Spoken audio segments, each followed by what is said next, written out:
I sold tech, ad tech, martech for 20 years. The magic of marketing. Now I'm selling to CFOs. When I go to conferences with CFOs, it's really, really different in this experience. Super excited to have with me on the panel Nat, who comes from Globalization Partners. Okay, Globalization Partners. What do you want to say a word about Globalization Partners? Sure. We're a small company. We help people with some international expansion, and I'm the chief product officer there. But I'm telling you, I'm having a lot of fun at the CMO conference today. You guys are awesome. I know, it really is the magic of marketing. And Tammy, our sales leader from Google Cloud, but you want to give a little background in terms of what you're doing specifically at Google? Sure. Tammy Aguillon just recently started at Google Cloud, actually, and leading our enterprise go-to-market motion for Gemini and for Workspace. So you can consider me either an informant or an infiltrator today. Awesome. And then finally, we have Marnie with SAIC. Can you tell a little bit about what SAIC does? Absolutely. So Marnie Puente, I am the SVP, Chief Marketing Officer at SAIC. So I'm a CMO, like many of you in the audience. And SAIC is a Fortune 500 company based in the DC area. It's national, but based in DC. And our specialty is selling IT solutions and services to government. Great. Well, so glad to have you guys. So product, sales, and marketing. Talking about collaboration. I think we're going to pick up on Liz's stories from earlier today, impact collaboration, or multiplying the team effect, taking the individuals, and what do you got to do to build that collaboration? I wanted to call a report from the Forrester folks where they did a research on sales and marketing collaboration, and sales and marketing executives say that 82% of them agree that they have strong alignment between sales and marketing. Does that sound right to you all? The sales and marketing professionals who are working in those departments say 69% of them say there is no alignment between sales and marketing. Does that feel more real? Yeah. Okay, so we're in this situation where you have this, at the executive level, people are saying, hey, we got alignment, but at the fundamental level where the work's getting done, there is no alignment. So that's what we're going to talk about today. We're going to talk about collaboration. We're going to do it along a couple dimensions. One is, what is at the core of collaboration? What is the thing that we really think about? It's not going to be AI-powered. It's people-powered, right? Software is a people business. Yeah.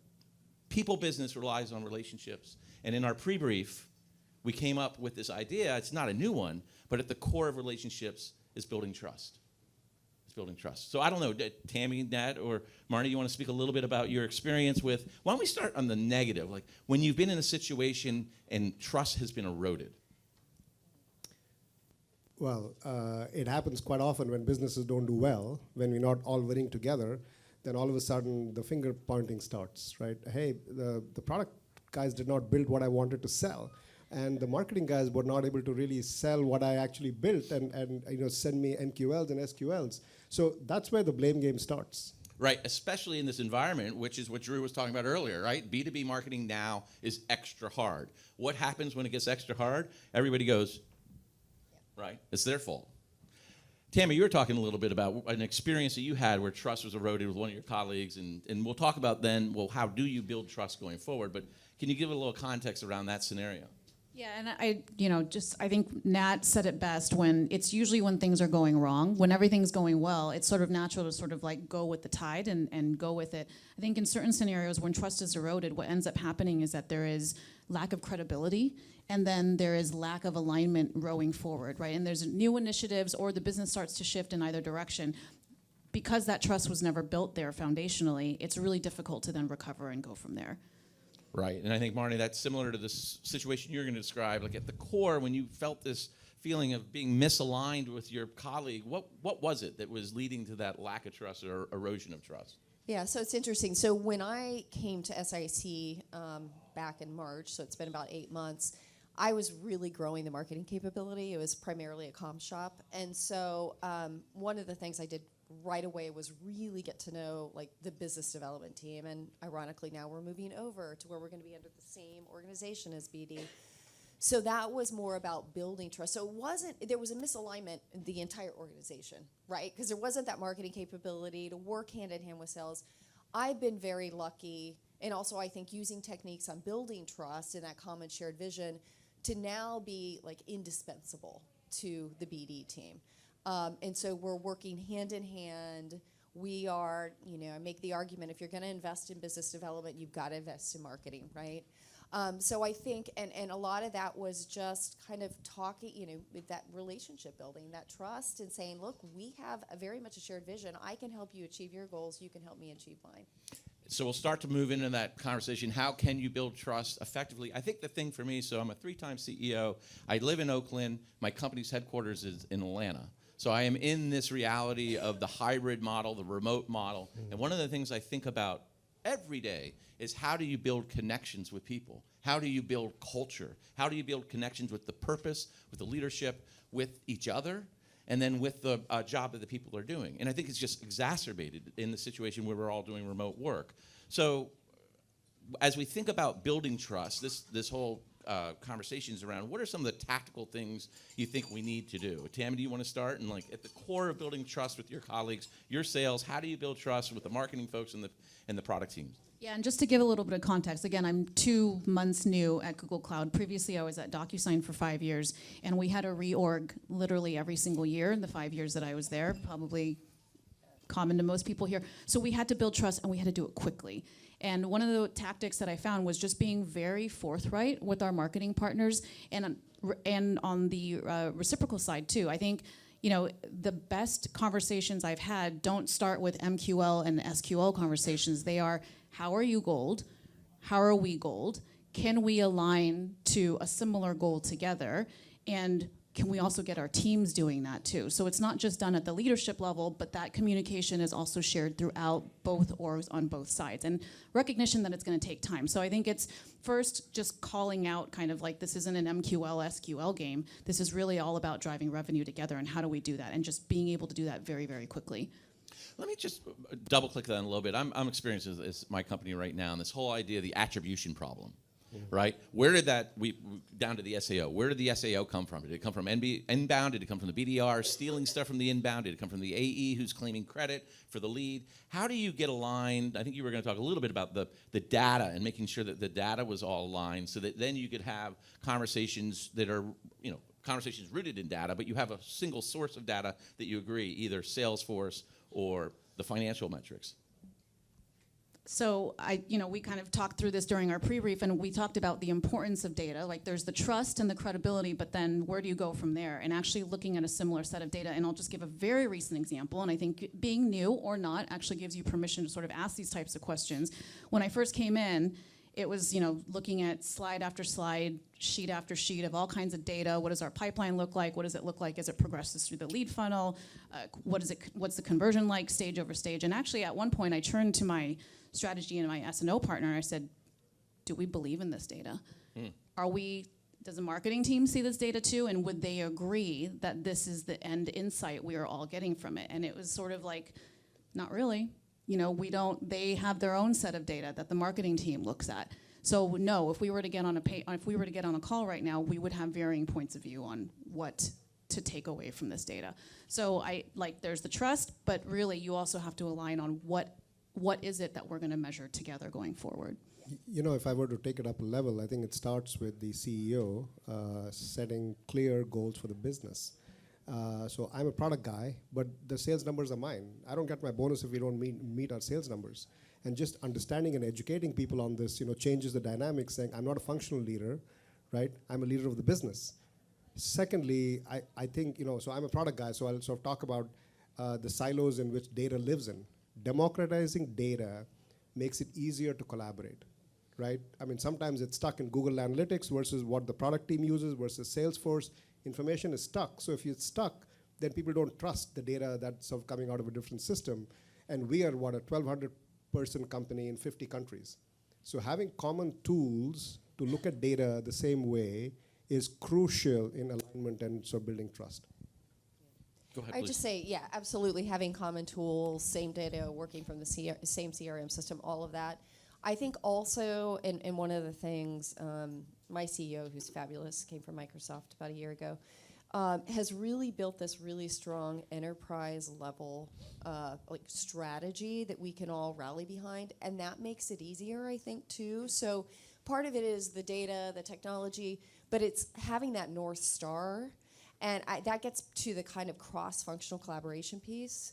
And it's been a really phenomenal to see the entire executive leadership team really giving up, saying, okay, we need to do this for the common good of the organization, as opposed to thinking about them. And I was, reading something, and I very much believe this, that you should be spending as much time with those other teams as your own team.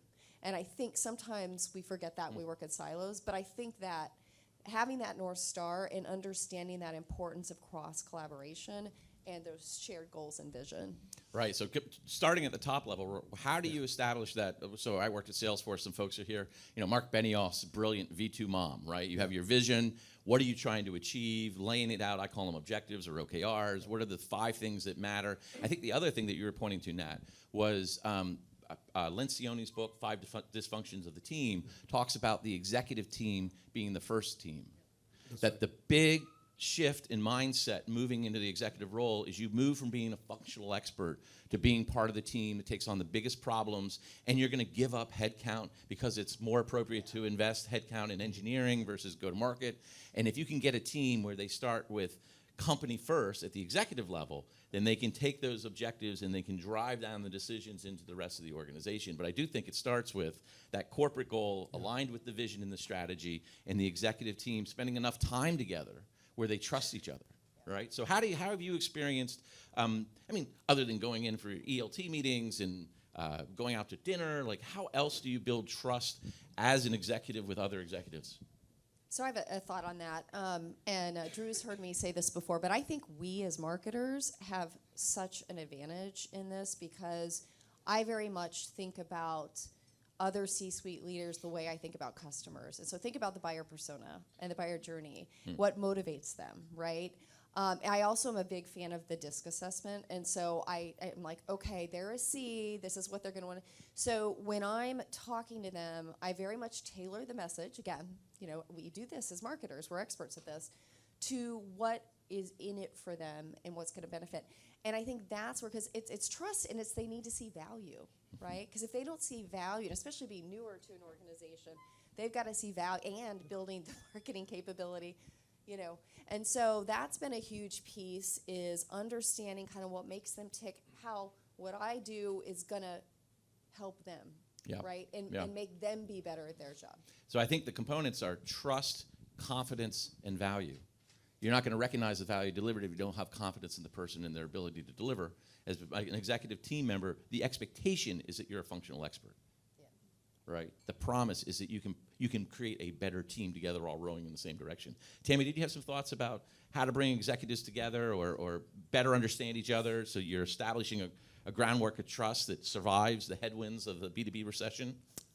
Plain old curiosity and showing interest. I think one of the most valuable times that I had a really strong collaboration with a marketing partner was plain and simple. They just asked. They said, what are some of the biggest challenges that you and your team are facing? And it was intentionally vague, intentionally broad, so that we could sort of like go in any which direction. And I asked the same, like what are the budget constraints that we have right now within marketing? What are you doing with the lean team that you have, and how are you making the most of them? So it was just a very open, curious conversation, non-judgmental, and not about leads. I love the distinction. Marnie's like, I'm going to manipulate them because I know who they are as a marketer. As a marketer. The salesperson comes in and says, I'm going to ask a bunch of open-end questions, and then I'm going to close you. But so Nat, the product point of view, how do you bridge between the sales and marketing reality? So I'll start at the top of the house, right? We are, again, 1,200 people in 50 countries, so very, very global. So as an ELT, we meet in person every month for 2 days, right? So we don't have an office, so we meet in person 2 days, right? Secondly, we have set up a rhythm where we have business teams which have all these functions talking, on a regular basis. So we don't have hey, I have this product problem, so I'll have a product meeting. I have a marketing problem, so I'll talk to the marketing team, and I'll go to the sales team separately. So we, as an ELT, we sit with these different business teams together. So this is one way to break down silos and to look at the data the same way, right? Lastly, I'll say, because we're a remote company, the rhythm of going and meeting people in person as a rhythm is super, super important, super critical. Yeah, we can work on Zoom or any one of the softwares you have, but if you don't have that person-to-person connection, right? You're going to get into these silos issues, passive-aggressive behavior, which erodes trust. Yeah, it's just to that point. So I'm, again, in Oakland, flying to Atlanta. I didn't know that was going to be my reality when I took this job, but we've committed now as an executive team, because we're spread around the country, every month for a week. We fly in Monday, we fly out Friday. Yeah. And we were slacking on that and had done a couple of virtual kind of ELT meetings, and they just weren't as good. And so I was just in Atlanta this week, and I said to the team, like, we all need to, sort of engage, lean in, and be here. And when we're here, shut the computers and put the phones in the center. Like, we need to be present. This is an expensive meeting, and we need to engage with each other. And so I think you actually also inspired me. The other thing I put together was we have employees in 240 employees, 23 states. We're going to mandate a quarterly in-person meeting for the teams and rotate them. And it's going to be when the executive team is in Atlanta, so we get a chance to be with those people in Atlanta. Does that make sense? So how do you create those opportunities for interaction and engagement outside of just sitting in the room? I think it's brilliant. I know one thing I'll just add. So I've had 3 great CMOs who've been colleagues of mine, and with every one of them, I've started a 2-hour session with our teams, just our direct reports on us. Initially, the CMOs would say, "Nat, this is a waste of my time. I don't know what the hell we're going to talk about," right? And then, week 3, we're having conversations. Teams are talking, things are coming out. I have the same cadence with the sales teams. Let's just, Nat, show me a roadmap. Okay, I'm happy to show you my roadmap, but let's just talk. And that forcing that collaboration, forcing the discussion between these functions also breaks down silos. Yeah, I think just going back one step, that idea of how do you have corporate objectives that are translated to, I call them operating plans. Every function writes an operating plan at the beginning of the year. And then you have the leadership team engage on the operating plans across function. And they get to ask questions. And you're sharing that information in a leadership environment. I remember, again, Mark Benioff at Salesforce would bring us all together and we walked through the V2 MOM for like 8 hours and debate the objectives. And he would say, does anyone disagree with the prioritization of this objective? Does anyone not understand the way it's being articulated and how it's going to be measured? And it was mind-boggling, but it was totally the right thing to do to drive global alignment. Tammy? Yeah, that was a great example, and it just kind of brought to mind, outside of the very large startup that I'm in right now, I was actually once at a 150-person startup, and one of the things we were trying to figure out was we needed to go up market. And so we needed to collectively define what our ICP was going to be. And so we did exactly that. We had our chief customer officer, our chief product officer, even our HR leader in the room, our CEO certainly, folks from success as well. And we came together, we looked at data, we looked at who are our highest lifetime value customers. Marketing brought data about who we were getting the most engagement from. And together, we decided what ICP we were going to go towards. And so product knew to build towards that ICP. On the sales side, we knew who we were targeting and identifying, and marketing knew where to spend their budget and where to target as well. So it was 8 hours. We were in the room together. There was quite a few healthy discussions and debates, but we debated and then we committed together going forward. Got it. So we got 1:45 left. Let's bring it across the finish line. Nat, you had one thought for the group out here in terms of building trust. What is the essential takeaway for you? Be a vulnerable leader. The more vulnerable you are, more people will trust you. Coming from a product guy, like, imagine that in Silicon Valley, a product person or an engineer saying vulnerability is the path to building productive relationships. I've had great mentors. There you go. They have beaten it into me. Yeah. Marnie, how about you? The one thing you want the team to take away? Well, I feel like I should say manipulation after what. Influence. That's what we really do influence. is marketers equals manipulation. No, for sure. I think. I mean, we talked about trust. Absolutely. I think that shared vision and goals is just key, and finding those commonalities and where you can come together. So it's really a win-win for all of those other kind of functional leaders. Yeah, I think what Liz was saying today really resonated about if you want impact players to be successful, you got to put them in context where they know what success looks like. What are we going after, and where can they then go in and make that impact? And I think that trust of they know that it's safe and stretch against that target is really compelling. How about you, Tammy? What's the one thing you tell everybody? First team mentality, which is what we've talked about already. Not living in our respective silos, but first team mentality. And I'll tell you, again, as I've brought people who've never been part of an executive team to the executive team, that is the single biggest issue for coaching. single biggest issue for coaching, especially for marketing people who are feeling they're getting crushed from product and sales, are responsible for the pipeline, everyone's pointing to them at all times, is how do they let go of that, and how do they engage in a productive conversation and say, look, I don't know why inbound's not working this month, or SEO is off, or how do they be vulnerable and reveal and say, help me think about this, and how can I bring it across the finish line? So my last thing in 13 seconds is, you were pointing to it, is lead with inquiry. There's a wonderful construct, it's called MRI, Most Respectful Interpretation, where you ask questions about people's data and assumptions, and then say, tell me what your conclusion is. And when you do that, you create a broader understanding of data, which are irrefutable facts. We talked about the data that you can get from the system. You get clear about the assumptions. Why are they saying X, Y, and Z? And then what's the answer at the end of the day? You still may have a different point of view, but you've created trust because you've led with inquiry rather than making statements. And with that, Oh my God. I'm being hooked. Amazing. Could you give it up for these guys? Thank you. I mean, they're world class.